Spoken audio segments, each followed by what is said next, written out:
So we're going to be looking at lips, and what we need to understand is how much form is actually built into the lips itself.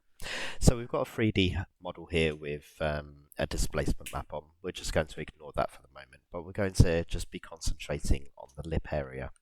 Now we can see, yes, it has volume, it has the lines going across it, but there isn't a lot of form going on with these lips, and it's looking very sculpted, not particularly very good. Okay, yes, we've got the line here, we've got the line here, and we've got the shapes of the lips, but we can push this a lot further. So what we're going to do, just going to jump into Photoshop, and we're going to look at a 3D scan right here. And what we're going to do is work out how many sections of the lips there are.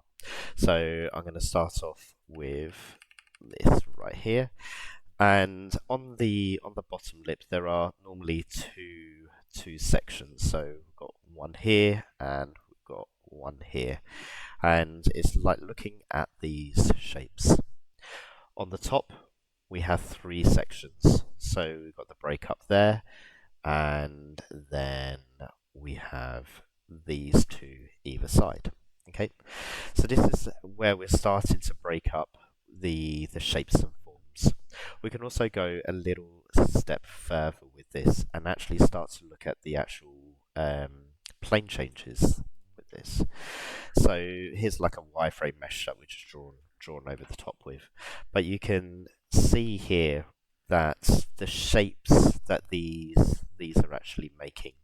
So for example, the main bump of the lip kind of goes all the way back and it kind of tucks in, and then there's this little plateau that happens as it comes back down. Okay, and this even though this is where the actual lip ends, we sometimes get confused where we think the redness of the lip is coming all the way around, where it's actually like a little plane change, especially when you sit and look over this side, so you can see it coming round, coming round, coming round, and it flattens out. Okay. So on the top part of the lip, you have the main the ducky part, I'm going to call it, and that comes across and it starts to even out. So you can see on this side where it starts to become a lot more flatter.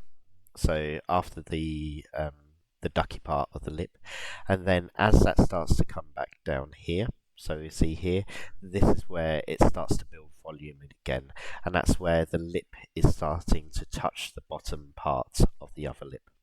And you can see that it's starting to actually go inside the mouth, so there's like a twisting happening on there as well. So this is the kind of thing that we want to build into our sculpts. So if we quickly jump over to here, we can start to see now that we're starting to get those forms in, and these lips are starting to look a lot more natural. Yes, they've got some like extra bumping and stuff going over the top, but we can start to see those forms. Let's go into a damn standard.